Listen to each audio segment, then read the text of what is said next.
Católico soy de sacramentos, de vela en mano y procesión. Católico soy del Evangelio, la iglesia viva y tradición.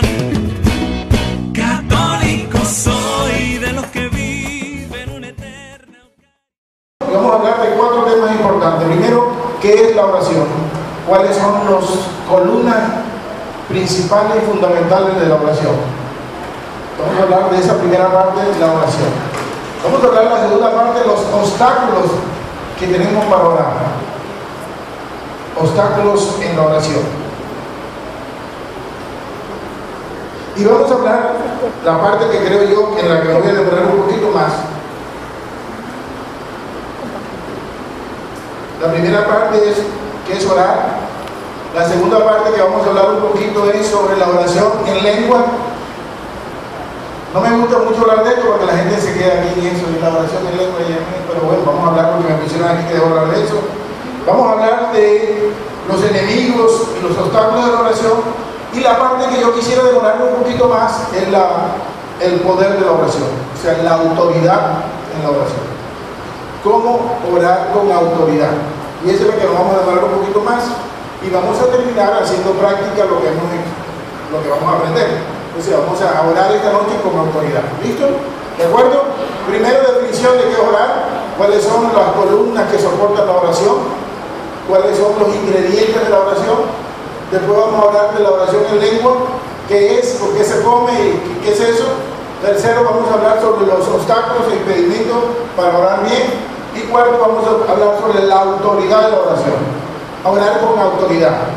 Y lo quinto es, vamos a hablar con autoridad en este momento para que Dios nos regale la gracia que queremos tener en este curso que empezamos de oración. Primero, ¿qué es oración? Si vamos a buscar una definición de oración, cada santo de la Iglesia Católica tiene una definición de oración. Y cada uno de nosotros de alguna manera tiene una definición de qué es oración. Pero si hay personas mayores de 50 años, que nada veo dos, un señor que está por allá y yo, estudiaron en el catecismo del Padre Atete.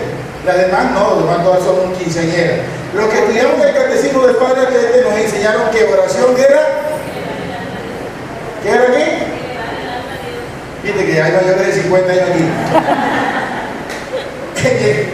Lo que decía el Padre Atete era que orar era hablar con Dios y elevar el alma a Dios. Eso era la definición que tenía el catecismo antiguo de la Iglesia Católica. Pero esa es una definición que con el tiempo logramos entender que no está completa, que no es exactamente eso la oración. Porque muchos de nosotros aprendimos esa definición y entendimos que la oración era decirle cosas a Dios, porque el Padre Atete nos enseñó que orar era hablar con Dios. Y eso no es exactamente lo que es oración. Porque si yo tomo la definición tal como la dio el Padre Atete, entonces muchas personas están haciendo mal lo que están haciendo. Muchas personas entienden la oración como Señor, te alabo, te bendigo, te glorifico, te doy gracias, te pido, dame, en nombre del Padre, del Hijo y del Espíritu Santo, amén. Y eso no es exactamente oración, porque eso sí es hablar con Dios, pero la oración es más que eso. A mí me encanta una definición que yo encontré en algún libro alguna vez que decía que orar es dialogar con Dios, y eso ya tiene otra connotación. Orar es dialogar con Dios. Porque el diálogo implica 4 necesidades. Todo diálogo implica 4 necesidades. La primera necesidad del diálogo es la necesidad de estar presente. La segunda necesidad es la necesidad de hablar. La tercera necesidad es la necesidad de escuchar. Y la cuarta necesidad es la necesidad de un nuevo actuar. Todo diálogo tiene 4 necesidades. Primera necesidad de estar presente. Segunda necesidad de hablar. Tercera necesidad de escuchar. Y cuarta necesidad de un nuevo actuar. No estoy hablando de oración, estoy hablando de diálogo. Cualquier diálogo. Voy a poner un ejemplo. El presidente Pastrana tuvo un diálogo con la guerrilla. ¿Qué hicieron ellos? Se fueron para el Caguán. O sea, estuvieron presentes la guerrilla y el gobierno, en un kiosquito, el famoso kiosco allá, ¿verdad? Dialogaron, el gobierno habló y la guerrilla escuchó. Después la guerrilla habló y el gobierno escuchó. Primer paso, necesidad de estar presente. Segundo paso, necesidad de hablar. Tercer paso, necesidad de escuchar. Cuarto paso, un nuevo actuar. No se pusieron de acuerdo, no hubo un cambio, el diálogo fue un fracaso, no hubo diálogo, no se concluyó en nada, no hubo ningún cambio, por lo tanto, el diálogo fue un fracaso. Lo mismo sucede con la oración. Si en la oración no hay un cambio en nosotros, es un fracaso. Por lo tanto, la oración es una necesidad de estar presente. Dios siempre es presente porque Dios es omnipresente. Está presente en todos los lugares. Él siempre está. Lo que a veces no estamos, somos nosotros. ¿Cómo que no estamos? Bueno, porque hay muchas personas que están aquí, pero están pensando que si cuando salieron de su casa, cerraron la puerta del patio o no la cerraron, si cerraron la llave del gas o lo dejaron abierta, si su marido llegaría o no llegaría, si su hijo estará en la universidad o se habrá cogido en otro lugar. Cuando tenemos nuestra mente en otro lugar, no estamos presentes. Por lo tanto, la primera necesidad para que haya una buena oración es la necesidad de estar presente. Que tu mente esté donde está tu cuerpo. Si no es así, comenzamos mal, porque Dios está presente en todos los lugares, pero nosotros a veces no estamos presentes. Segunda necesidad, necesidad de hablar. En todo diálogo hay que hablar. Si usted no habla, no hay diálogo, porque el diálogo necesita que usted exprese, y usted exprese lo que siente su corazón, lo que hay dentro de usted. Entonces uno va a la oración y le cuenta cosas a Dios. Puede contarle cosas de su sufrimiento, de sus alegrías, de los quereres, de lo que él piensa, pero uno le cuenta. Dios no sabe todo, pero es la necesidad de que nosotros podamos expresar lo que hay dentro de nuestro corazón. Tercero, necesidad de escuchar. Toda oración necesita un espacio de silencio para escuchar la respuesta de Dios. Dios siempre tiene una respuesta para todo diálogo que nosotros enfrentamos con Él. Lo que a veces nosotros no le damos el tiempo a Dios para que Dios nos responda, porque terminamos nuestra oración de carrera, ya son las 7:15 y ya viene el bus, nos tenemos que ir, en la Padre, en el amén. Y nosotros damos por terminada una conversación que nosotros comenzamos y no hemos dejado que el interlocutor hable. Por lo tanto, Dios habla de cualquier manera, pero la manera más precisa, exacta y mejor, como Dios habla, es a través del silencio. A través del silencio. Si usted da un espacio de silencio, seguramente va a encontrar respuesta para las muchas cosas que usted quiere preguntarle o hablar con Dios. Quizás usted hace un 2, 3, 4, 5 minutos de silencio y pasa alguien gritando algo, y de pronto a través de ese hombre que pasó gritando algo está la respuesta que Dios quería darle a esa pregunta que usted le hizo a Dios en la oración.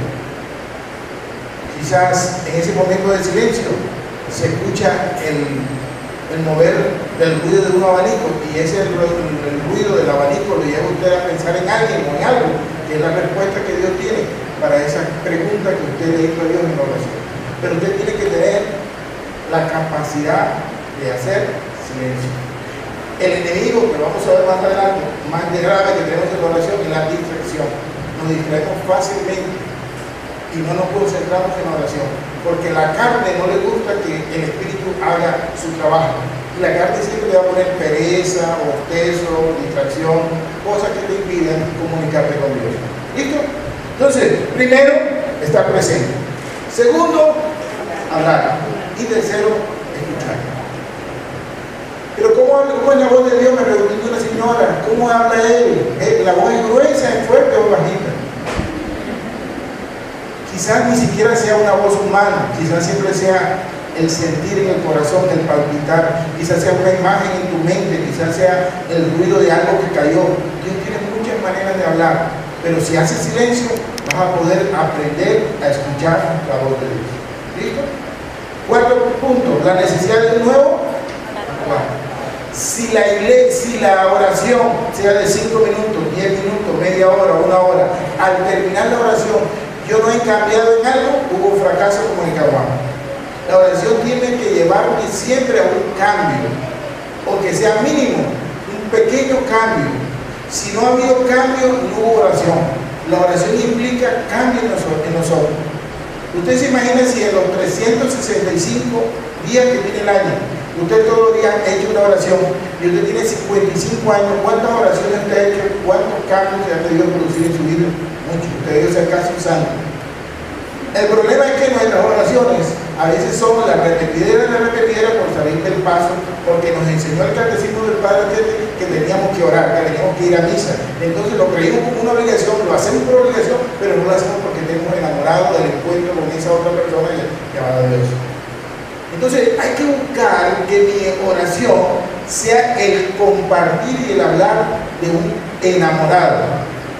Yo digo que no mirar el tiempo, ya van 10 minutos, ya está bueno, sino cuando uno está enamorado, uno está hablando con la novia horas y horas y dice, bueno, mi amor, ya me voy, y apenas llega a la casa te llamo, y vuelve a llegar a la casa y la vuelve y la llama otra hora más en el celular. Y uno no se cansa. ¿Por qué? Porque usted está enamorado. Y así tiene que ser con Dios.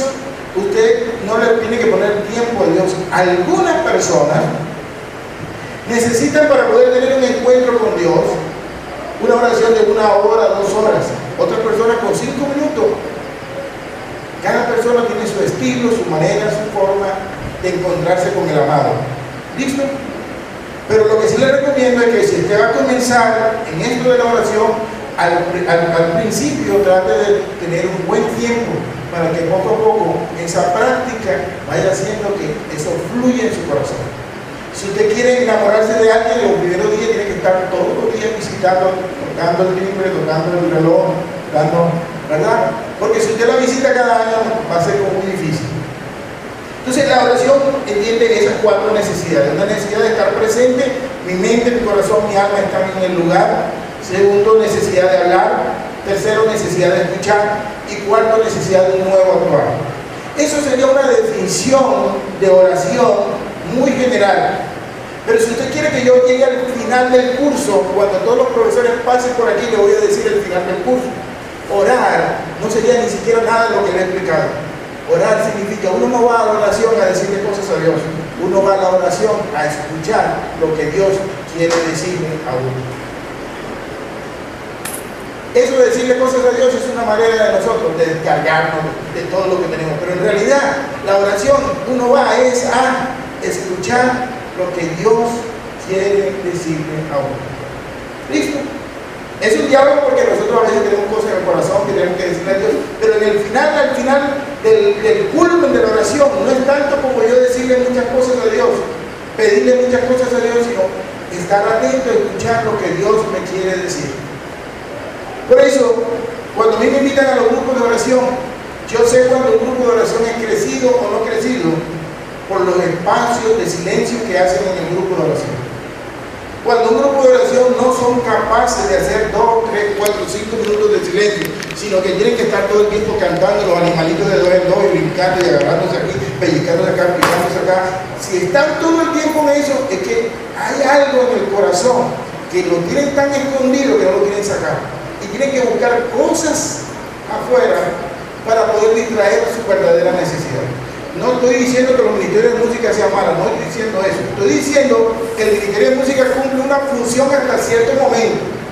Alegrar, que nos olvidemos de la dificultad con que venimos de la calle, nos alegra, nos mete en el cuento y nos va bajando hasta meternos en la oración. Pero hasta ahí.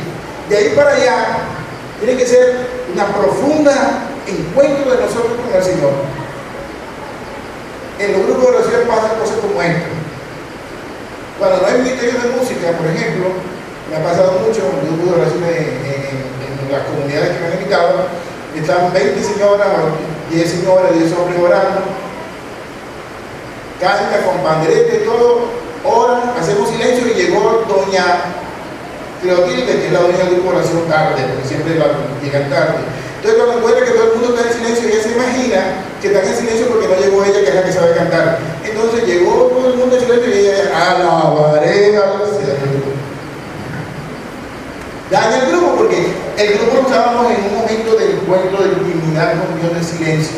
Interrumpir esa intimidad haciendo un canto que no viene con el momento, daña el grupo. ¿Me hago entender?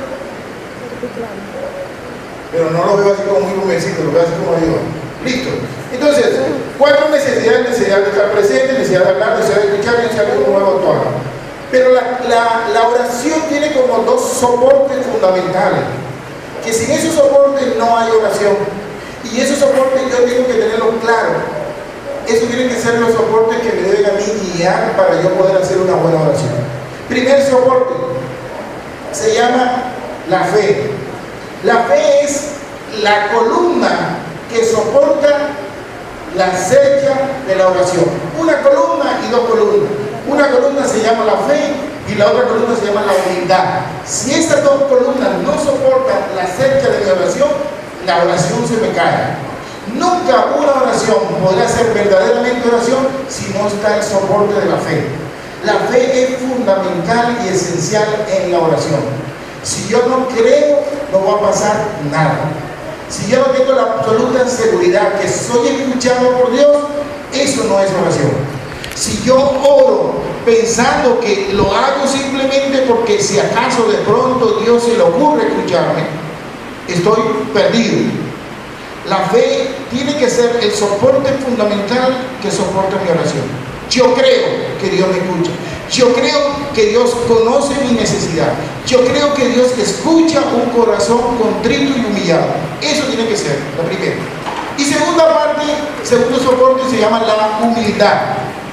Nunca una oración podrá pasar del cielo raso si la persona que lo hace no tiene humildad en su corazón.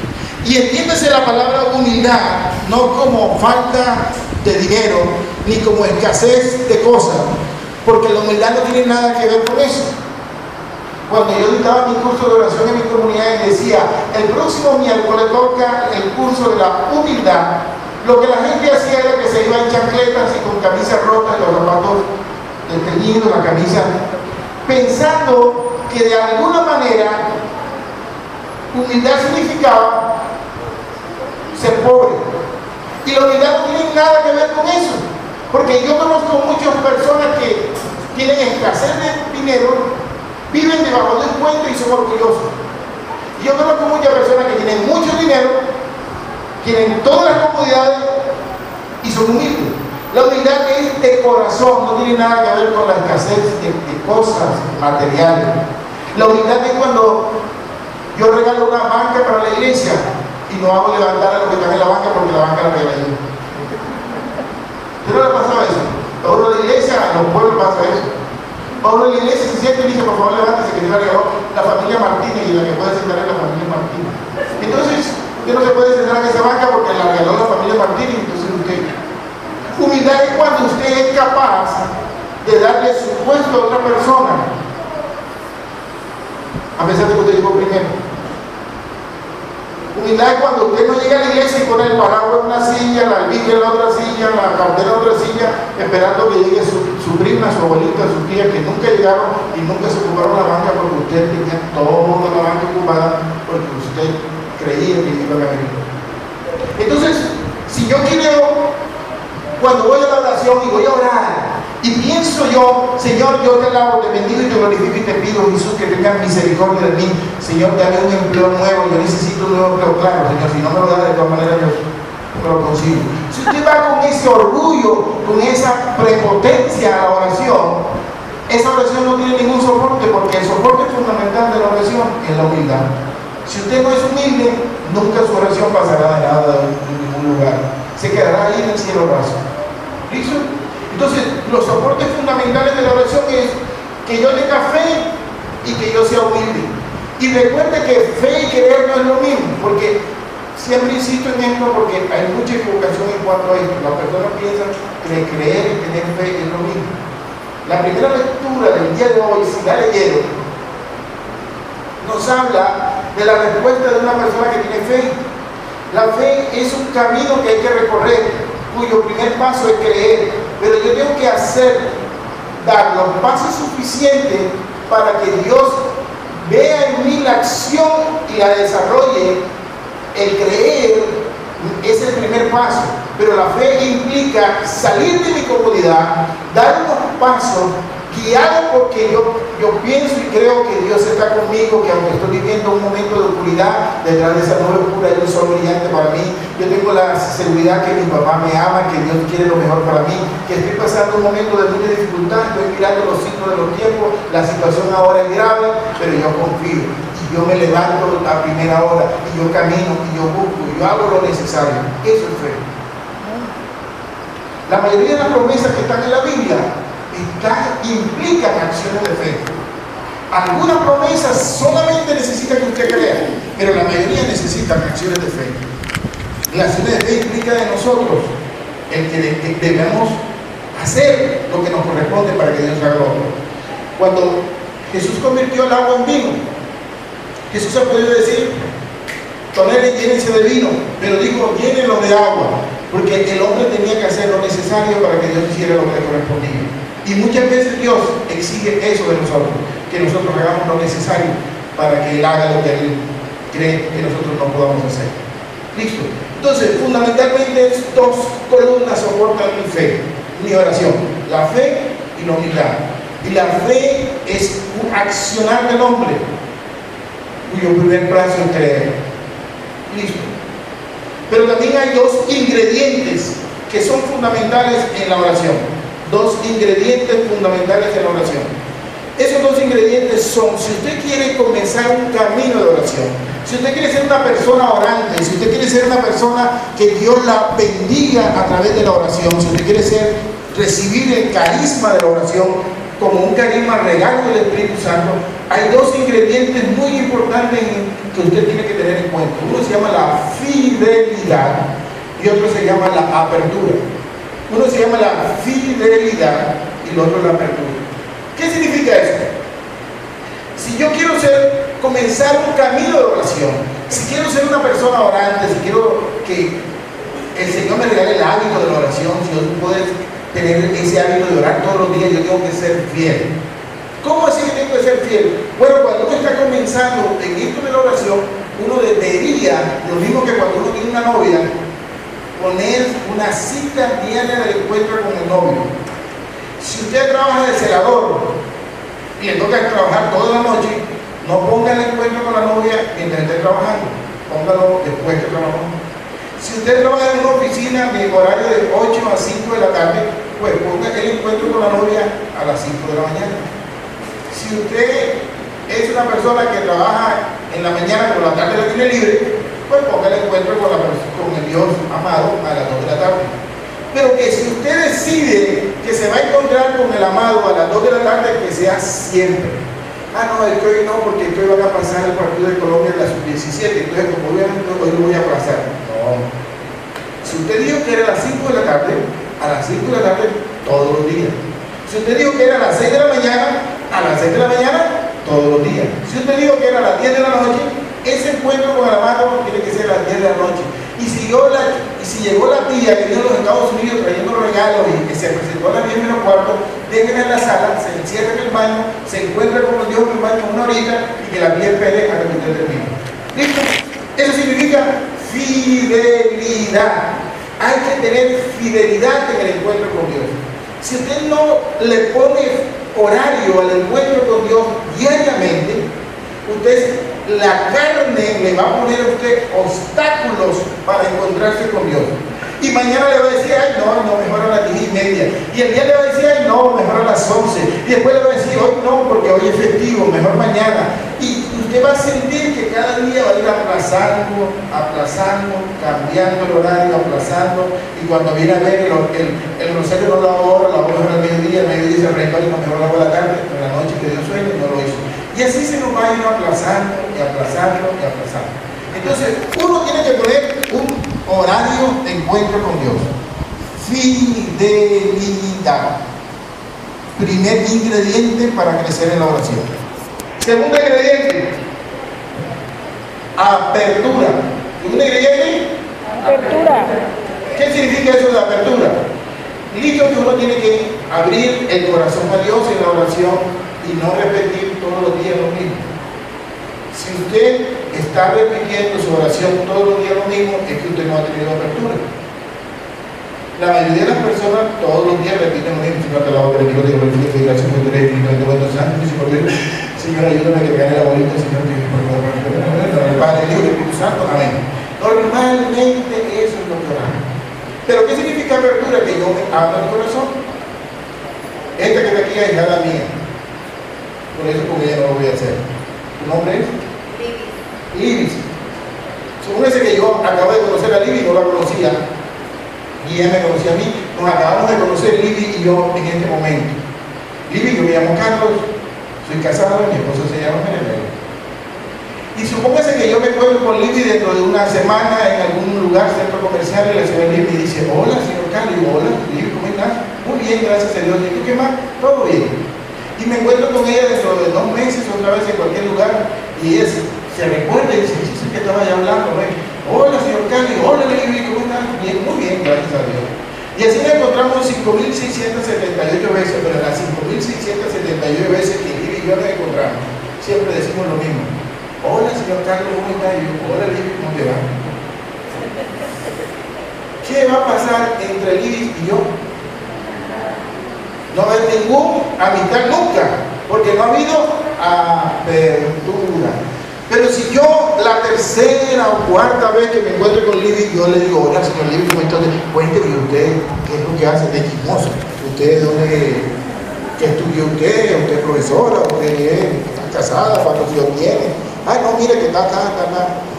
Si yo logro romper ese hielo, le hago preguntas a ella me la responde, y ella me pregunta a mí: ¿usted dónde vive? Y tal, si hay una apertura entre los dos, eso va a permitir que pueda haber una amistad entre los dos. Yo espero que la señora Libby me invite la próxima vez que vengo a comer a su casa. Yo espero eso. Listo. Entonces, si usted no abre su corazón a Jesús y le abre y hace una apertura, y usted está orando todos los días diciéndole la misma cosa, nunca va a haber una amistad entre usted y Dios, entre usted y Jesús, entre usted y el Espíritu Santo. Eso significa que su oración de mañana tiene que ser diferente a la de pasado mañana. Que la oración de hoy usted le dice unas cosas a Dios, pero mañana le tiene que abrir un poquito más el corazón, y pasado mañana le tiene que abrir un poquito más, y el otro día tiene que abrir un poquito más, y en la medida que usted le abre el corazón a Dios, Dios le abrirá el corazón de él a usted. Porque Dios sí trabaja así. Él espera que primero usted sea el que le abre. Si usted le cuenta cosas íntimas a Dios, Dios le contará cosas íntimas a usted.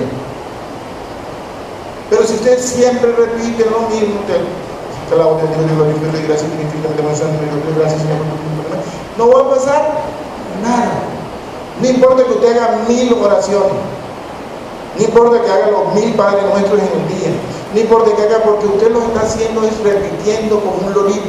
Usted tiene que abrir: Señor, mira, me está pasando esto, estoy sintiendo esto, yo quiero esto, dame esto, te alabo, te doy gracias por esto, mira esto, te quiero contar esto otro. No solamente lo mismo siempre, sino yo tengo que ir sacando lo más profundo de mi corazón, lo más íntimo, y abrírselo a Dios. Y la palabra de Dios dice que nadie conoce el corazón de Dios sino el Espíritu que vive en nosotros. Por lo tanto, si yo le abro el corazón a Dios, Dios me contará, me dirá lo que tiene el corazón del Padre para mí. Entonces, 2 ingredientes fundamentales en toda oración es la fidelidad y la apertura. Ser fiel a Dios en la oración y abrir mi corazón para el encuentro con Él. No puedo estar repitiendo todos los días lo mismo. Mi encuentro con Él cada día tiene que haber una apertura nueva en que Dios conozca algo más profundo en mi corazón. Él ya lo conoce, pero Él a veces quiere que nosotros le contemos todo lo que estamos pensando y estamos sintiendo dentro de nosotros. Y en la medida que yo abro mi corazón a Dios, Dios abrirá su corazón a mí. Vamos a ver ahora cuáles son los enemigos de la oración. ¿Cuáles son aquellos enemigos que no me permiten a mí encontrarme con Dios a través de la oración? Fundamentalmente hay muchos, pero yo voy a hablar solamente de 5 enemigos de la oración. Enemigos y obstáculos de la oración. El primero es la desidia. La carne no quiere que el espíritu se encuentre con Dios. Y Dios no quiere encontrarse con nosotros, y nosotros a veces nos da pereza. ¿No le ha pasado a usted que usted está en la cama y pregunta: ¿y qué horas son? No, son las 5, y dice: ay, media horita más. Y media horita más. Y cuando viene a ver son las 7 y ya se le fue la hora y no pudo hacerlo. La carne hace que usted le dé pereza, que le dé sueño, que se distraiga.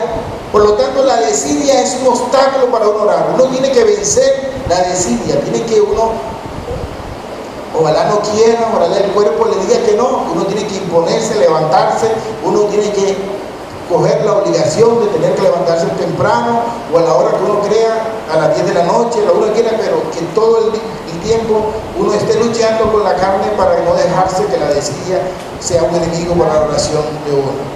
Segundo enemigo para la oración es el orgullo. Si usted es una persona orgullosa, si es una persona que piensa que usted lo puede conseguir todo, que usted no necesita de Dios, pues eso va a ser un obstáculo para la oración. Porque la oración lo primero que hace con uno es tumbarlo. Porque la oración lo que hace es derrotar el orgullo. Porque la oración lo que hace es depender de Dios.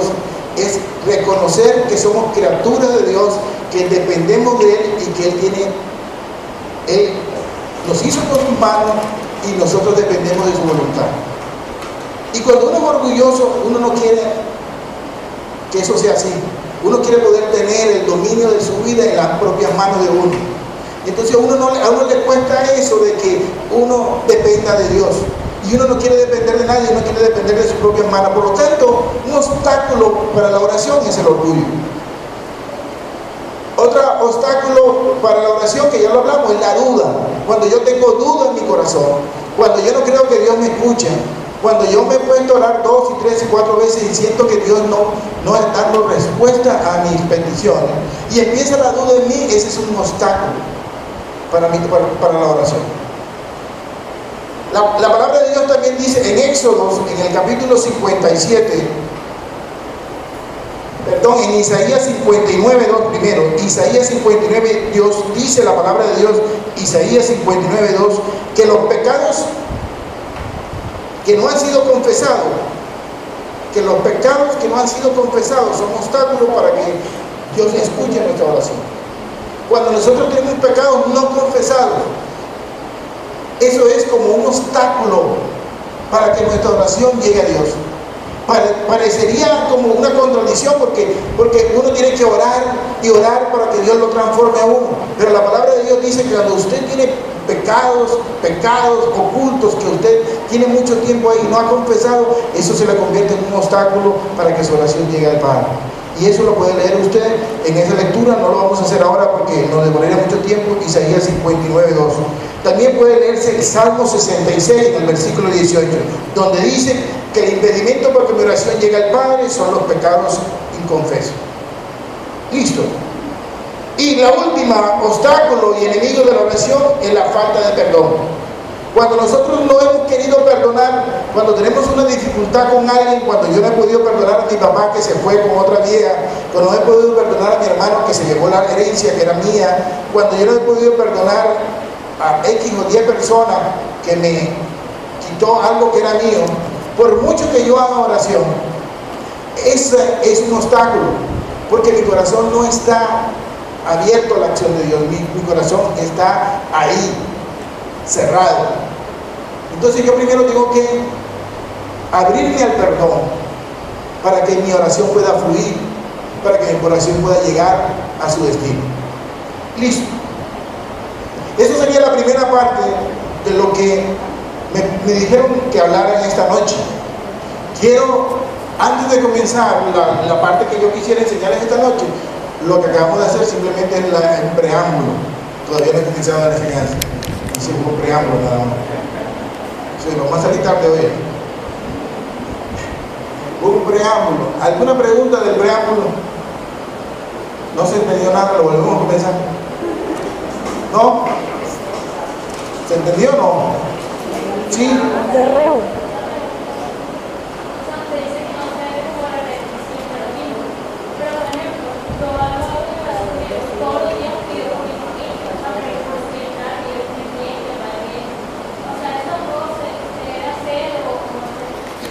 No es que no debas hacer, pero tú te imaginas que si tú tienes una amiga, vas a visitar a una amiga y todos los días le dices, hola, ¿cómo estás? ¿Cómo está tu mamá? ¿Cómo está tu mamá? ¿Cómo está tu mamá?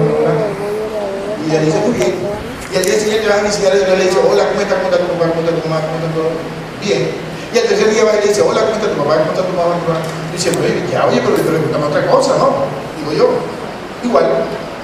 Y vas a encontrar con Dios y le dice, Señor, que le vaya bien a mi mamá, que le vaya bien a mi papá, que le vaya bien a mi hermano, que le vaya bien a mi universidad. Tercer día, Señor, que le vaya bien a mi papá, que le vaya bien a mi hermano, que le vaya bien a mi universidad. Tercer día, Señor, que le vaya bien a mi papá, que le vaya bien a mi universidad. Cuarto día, que le vaya bien a mi papá. Dios le va a decir, pero ya es otra cosa.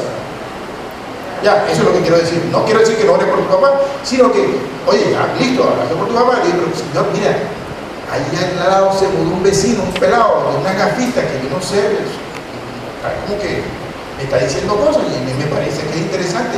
Yo quiero consultarte contigo para ver tú qué piensas de pronto, qué tal. Ya cambiaste el cuento. Ya le hablaste por tu papá, ya le expresaste a Dios una necesidad que hay en tu corazón, una inquietud que hay en tu corazón, y entonces ya Dios empieza a traer confianza contigo, porque tú le estás hablando de tus intimidades y entonces Dios empieza a hablarte de las intimidades de Dios. Eso es lo que te quiero decir. ¿Listo? Ok. Ahora sí voy a necesitar a las Biblias más rápidas del oeste. Levanten los que traen Biblia. Bueno, entonces necesito que ustedes me ayuden, porque ahora sí necesitamos correr y lo que vamos a necesitar es Biblias rápidas. Filipenses 2, 9, 11. Carta de San Pablo a los Filipenses, capítulo 2, del 9 al 11. Carta de San Pablo a los Filipenses, capítulo 2, versículo del 9 al 11. Dispositivos móviles, buscan Biblia, Filipenses 2, pone 9, 11 y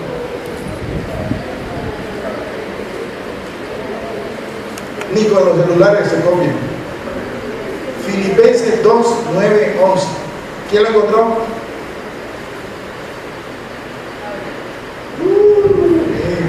Dale pues. Dale. Por eso Dios le dio el más alto don y el más excelente de todos los nombres, para que ante ese nombre concedido a Jesús doblen todas las rodillas, en el cielo, en la tierra y debajo de la tierra, y todos reconozcan que Jesucristo es Señor, para gloria de Dios Padre. Palabra de Dios. ¿Qué dice el texto bíblico? Que a Jesús se le fue dada toda autoridad en el cielo y en la tierra. Sobre él toda rodilla se doblará. Fue nombrado el Señor del cielo y de la tierra. Eso dice. Resumen. ¿Qué dice? Que la autoridad la tiene ¿quién? Jesús. ¿La autoridad la tiene quién? Jesús. El Padre le dio toda la autoridad a Jesús en el cielo y en la tierra, y sobre su nombre, ese nombre se doblará toda la rodilla. Le dio el nombre, el señorío. Señorío significa autoridad. ¿Listo? Jesús tiene toda la ¿qué? Autoridad. Perfecto. Bien. Mateo 28, 18. ¿Quién lo encontró ya? Mateo 28, 18. Mateo 28, 18.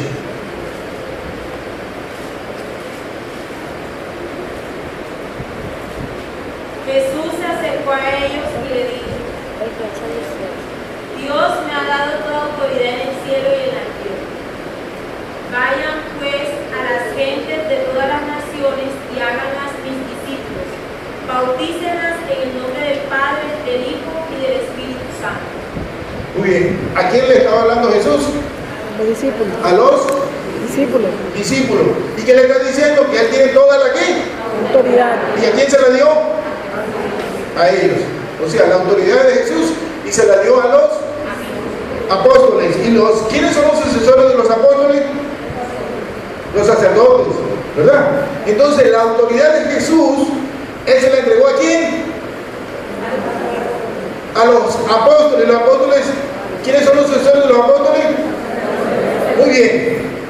Amén. Lucas 9, 1, 2. Lucas 9, 1, 2.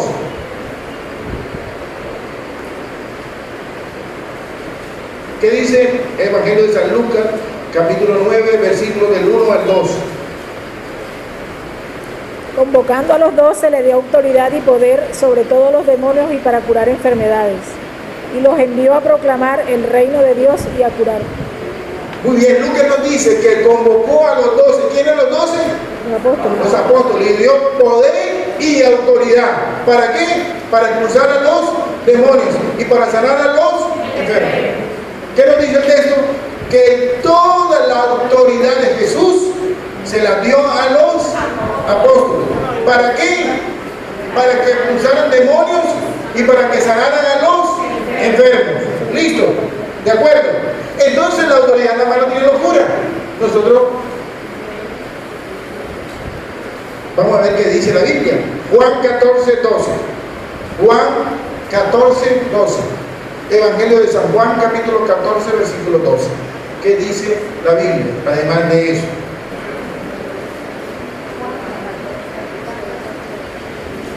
En verdad os digo, el que crea en mí hará el bien, las obras que yo hago y hará mayores, porque yo voy al Padre.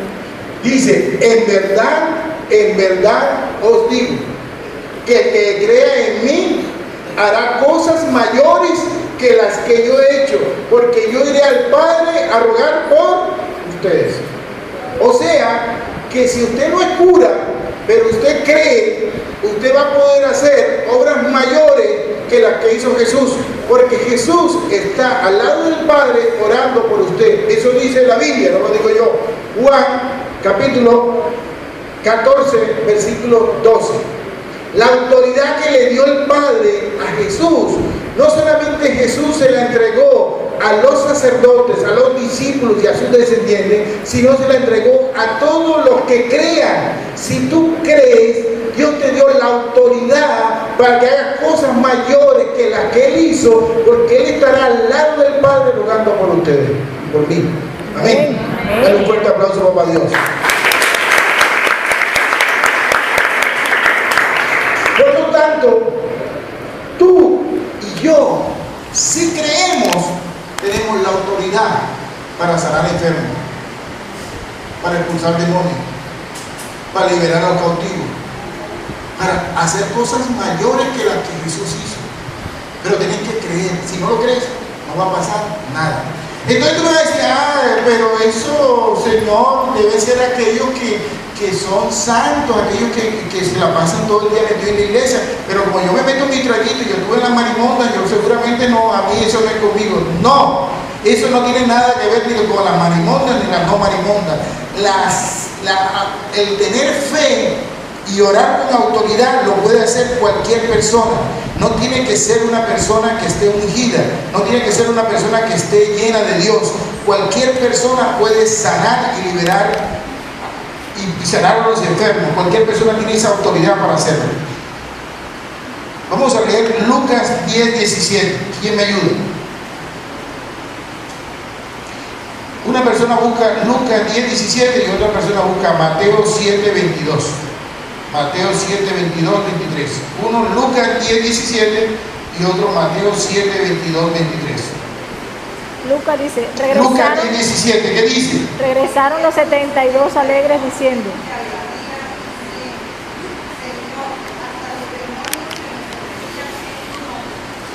Regresaron los 72 y los 72 no eran los 12. Los 72 eran los que estaban más atrás, eran una persona que no eran los allegados ni los cercanos a Jesús. Los acercados a Jesús eran 3, después eran los 12 y después había otro grupito más que eran los 72. Y esos que iban también expulsaron demonios. O sea que no solamente fueron los 12, sino que los 72 también expulsaron demonios. Pero mire lo que dice este texto bíblico, que es el fundamental. Mateo 7, 22, 23. ¿Qué dice Mateo 7, 22, 23? Por favor, voz alta, gritadito, si es posible. Ponte de pie.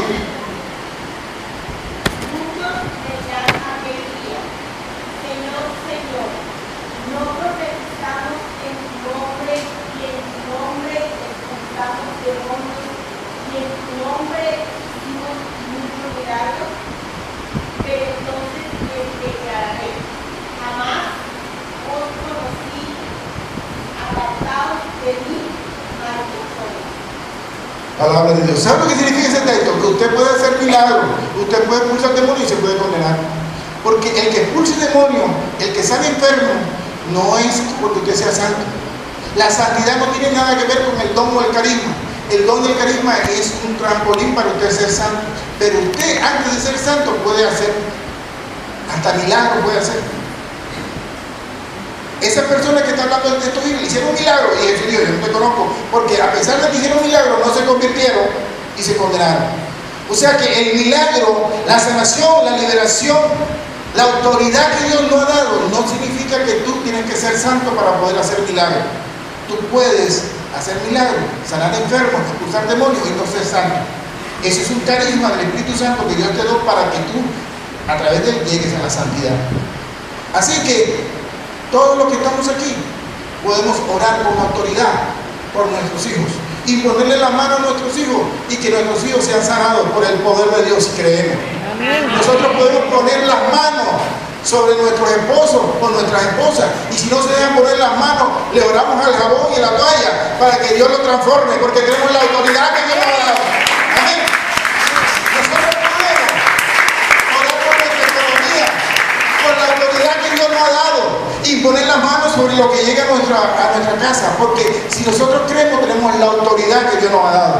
Usted no tiene que esperar que sea otro el que haga lo que usted puede hacer. Usted es hijo de Dios y tiene toda la autoridad que Dios le ha dado para orar con autoridad para que Dios cumpla las promesas que tiene para usted. Amén. Amén. Dale un fuerte aplauso, papá.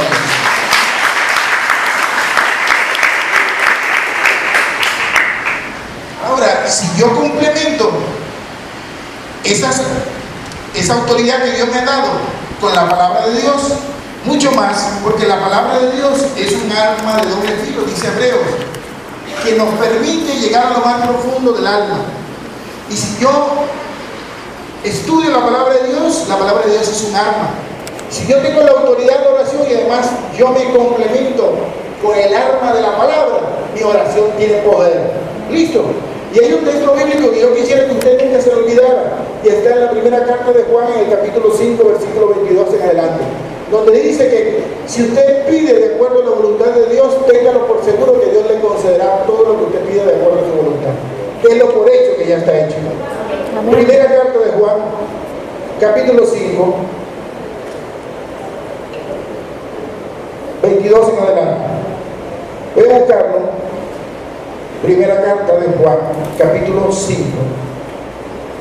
La carta de Juan está un poquito antes del Apocalipsis, para que no vayan a buscar en el Antiguo Testamento. Estoy hablando de la carta, no estoy hablando del Evangelio. ¿La encontraron?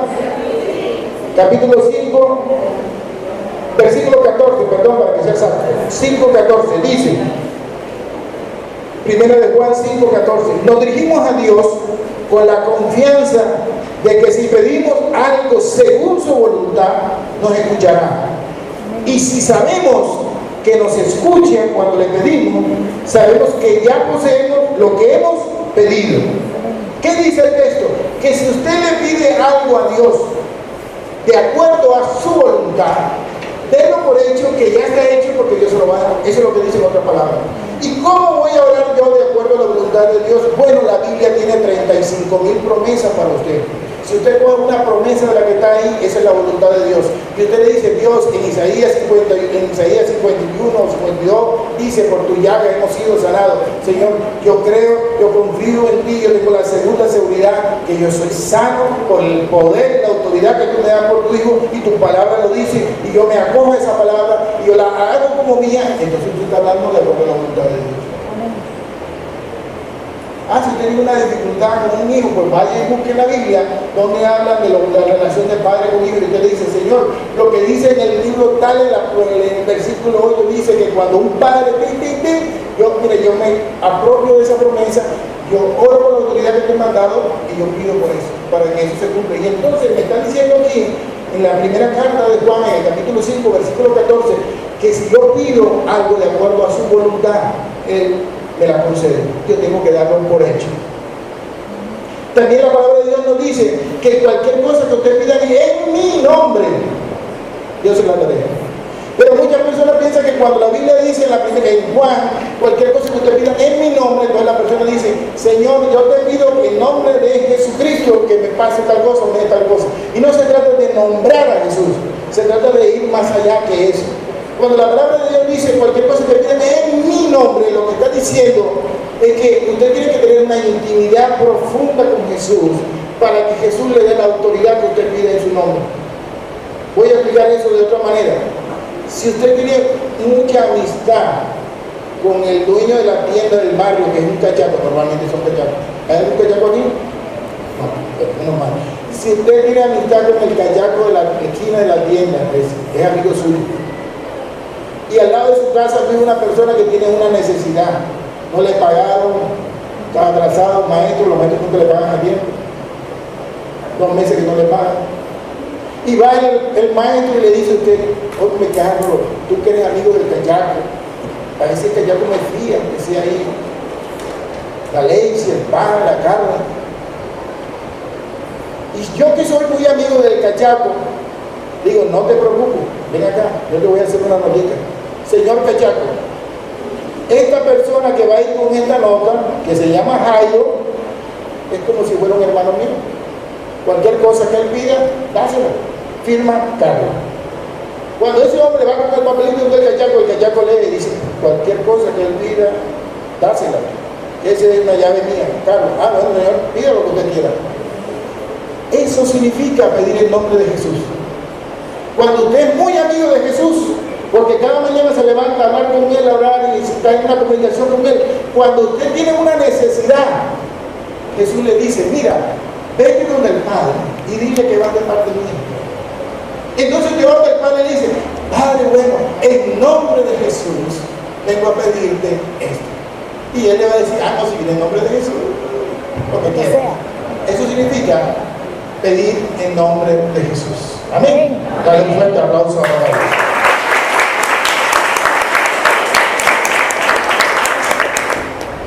Nos podíamos pasar toda la noche buscando citas bíblicas que nos ayudaran a poder ver nuestras necesidades. Solamente les voy a dictar algunas porque no tengo todo el tiempo. Y sé que ya algunos de ustedes están cansados, pero les voy a dar algunas. Algunas promesas de la Biblia, Mateo 7, 7, 8. Mateo 7, 7, 8. Pidan y se les dará. Si ustedes que son padres buenos, padres malos, dan cosas buenas a sus hijos, ¿cuánto más el Padre Celestial les dará? Mateo 7, 7, 8. Lucas 7, 7, 11.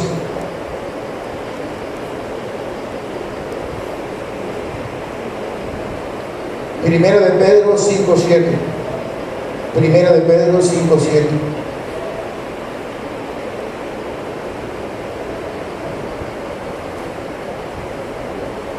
Hebreos 13, 5. Hebreos 13, 5. Isaías 41, 10. Isaías 41, 10. No temas, yo te fortalezco. Salmo 50, 15. Invócame cuando estés en peligro. Salmo 50, 15.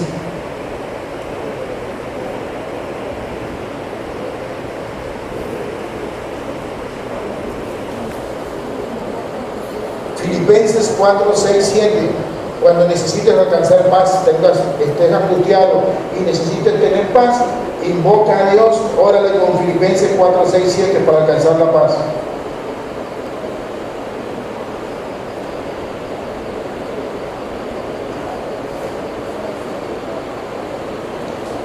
Quiero terminar leyendo la catequesis del Papa Francisco de mayo del 2016 para corroborarle lo que le dije al principio de lo que era la oración. Catequesis del Papa Francisco, mayo de 2016, sobre la oración. Dice el Papa Francisco: el objeto de la oración pasa a un segundo plano. Lo que importa antes que nada es la relación con el Padre. En esto es lo que hace que la oración transforme el deseo y lo modele según la voluntad de Dios, cualquiera que esa sea. Porque quien ora aspira ante todo a la unión con Dios, y que la unión con Dios, que es amor misericordioso. ¿Qué está diciendo el Papa? Mire, normalmente uno va a la oración a pedir algo, pero cuando uno va a la oración, cualquiera sea la respuesta de Dios, la que uno quiere, la que uno no quería, o la que uno no pensaba, lo importante es que cuando tú oras, Dios te va moldeando tu deseo a la voluntad de Dios. Es posible que al final de la oración no se cumpla todo lo que tú pensabas, pero tú has logrado descubrir la voluntad de Dios en tu vida. Y eso es lo importante, porque el encuentro con Dios, que es un Dios de misericordia, es el que va a transformar nuestras vidas. Yo no puedo decir, ay, que llevo 3 días orando por esto y pues yo no lo he conseguido, entonces ahora me voy a poner un gorrito y me voy a volver judío. No, no voy a hacer nada. O no, mejor se vaya por una iglesia que queda ahí en Murillo y se llama deje de sufrir, allá de pronto pues resuelve su problema. Pero nosotros aquí, los católicos, no creemos que la oración sea simplemente para que Dios cumpla nuestra voluntad. La oración es, le presentamos nuestra necesidad a Dios, entendemos que Dios empieza a moldear nuestra necesidad para que se vaya de acuerdo a su voluntad. Y se cumpla o no se cumpla lo que yo deseo, yo siempre encuentro el amor misericordioso de Dios que me transforma por dentro y me hace cada día más cercano a Él. Ese es el fin verdadero de la oración. Católico soy de sacramentos, de vela en mano y procesión. Católico soy.